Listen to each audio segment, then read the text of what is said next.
जय माता दी. आपल्या या आध्यात्मिक यूट्यूब परिवारामध्ये पुन्हा एकदा सर्वांचं खूप खूप स्वागत आहे. आजचा आपला विषय ही येणाऱ्या सोमवती अमावस्येवरती आहे की ह्या सोमवती अमावस्येमध्ये काय केलं पाहिजे, काय असे तोडगे केले पाहिजेत किंवा काय असे उपाय केले पाहिजेत की आपल्या आयुष्यामध्ये जे काही वेगवेगळे प्रॉब्लेम्स आहेत त्यातून आपल्याला बाहेर पडता येईल. आणि शास्त्रोक्त पद्धतीने आणि खूप प्रभावी तोडगे आहेत. ह्या तोडग्यांवरती मी बोलणार आहे आणि ते तोडगे तुम्हाला मी सांगणार आहे. आता मुळातच सोमवती अमावस्येला जे काही आपण जप तप जी काही भक्ती करत असतो त्याचा जो प्रभाव आहे तो ज्या पद्धतीने चंद्रग्रहण आणि सूर्यग्रहणामध्ये आपण करतो त्या प्रभावा एवढंच प्रभावी सांगितलेला आहे. आणि सांसारिक आयुष्य जगत असताना सगळ्यात मोठा प्रॉब्लेम हा असतो की घरामध्ये लक्ष्मी टिकत नसते किंवा कुणी लक्ष्मीबंधन केलेलं असेल किंवा जसा पैसा येतो तसा वापस जातो, घराला पैशाला पैसा राहत नाही. तर अशा वेळेस काय केलं पाहिजे, तर ह्या सोमवती अमावस्येला अशा कुटुंबाने जी आपल्या दारापुढं जी पवित्र तुळशी असते त्या पवित्र तुळशीला 108 प्रदक्षिणा मारायचेत.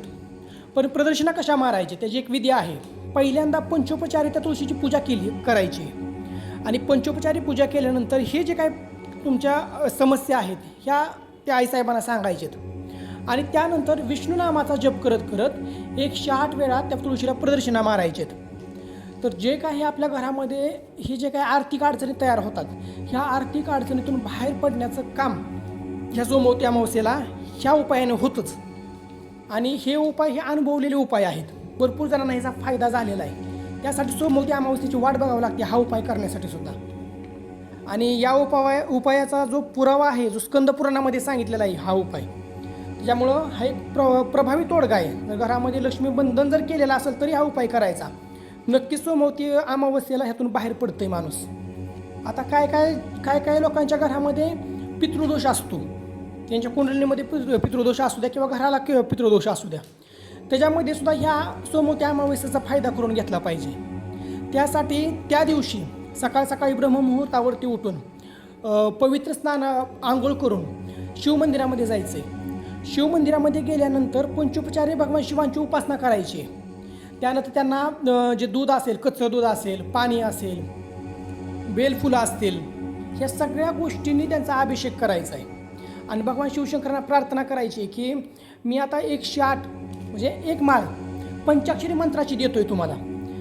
हे जी मी काही सेवा देतो ह्याच्या प्रभावाने माझ्या घरामध्ये जे काही पितृदोष आहे किंवा माझ्या ज्या कुंडलीमध्ये पितृदोष आहे तो शांत झाला पाहिजे. मग त्या ठिकाणी जाऊन भगवान शिवांची पंचोपचारी पूजा करून एक माळ पंचाक्षरी मंत्राची द्यायची. तेवढ्याच प्रभावाने कितीतरी पटीने तो पितृदोष शांत होतो. भगवान शिवांना ज्यावेळेस तुम्ही प्रार्थना करता की ह्या माळेचं पुण्य हे माझ्या पितरांना भेटलं पाहिजे, तर त्याच्यामुळं त्यांचे जो काय आत्मा आहे जर तो अधोगतीला गेलेला असेल तर त्या आत्म्याचा प्रवास ह्या उपायाने आपोआपच ऊर्ध्वगामी होतो आणि त्या पितरांची आपल्याला कृपादृष्टी प्राप्त होते. जे काही पित्र आपल्याला त्रास देत होते त्या त्रासातून बाहेर पडण्याचं काम ह्या उपायाने होतं. आता भरपूर लोकांच्या पत्रिकेमध्ये शनी 7.5 चालू आहे. ह्या दिवशी सोमवती अमावस्येच्या दिवशी ह्या शनी 7.5च्या लोकांनी सुद्धा काय केलं पाहिजे, जे मजूर लोक असतात किंवा जे गरजू लोक असतात त्यांना त्या दिवशी शनी महाराजांच्या नावाने अन्नदान केलं पाहिजे, वस्त्रदान केलं पाहिजे आणि काळ्या तिळाचं दान द्यायचं त्या टायमाला. आणि त्याचबरोबर जर शनी महाराजांचं मंदिर असेल किंवा मारुतीचं मंदिर असेल त्या ठिकाणी जाऊन सुद्धा सरसोच्या तेलाचा म्हणजे जी मोहरीचं तेल असतं त्या मोहरीच्या तेलाने तिथं दीप प्रज्वलित करायचं आहे. तिथं काळं तीळ त्यांना व्हायचं आहे. तिथं त्यांची पंचोपचारी पूजा करायची आणि त्यांना ह्या 7.5तून बाहेर पडण्यासाठी प्रार्थना करायची. तर त्यावेळेस सुद्धा हा उपाय खूप प्रभावीपणे कार्य करतो. शनी 7.5चा प्रभाव कमी होतो. आणि आता काही लोकांच्या घरामध्ये स्वसारखा आजार पण असतो, कोण ना कोण सारखं आजारी पडत असतं.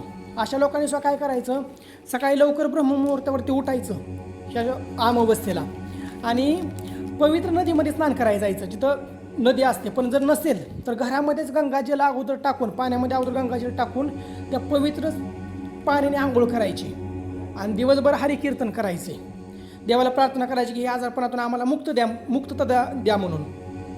तर हा जो काही घरावरती आजारपणाचा जो प्रभाव असतो तो सुद्धा ह्या उपायाने कमी होतो. पण म्हणजे काय सांगायचं काय की त्या दिवशी जास्तीत जास्त जप तप आणि पूजापाठांवरती माणसांनी लक्ष केंद्रित केलं पाहिजे.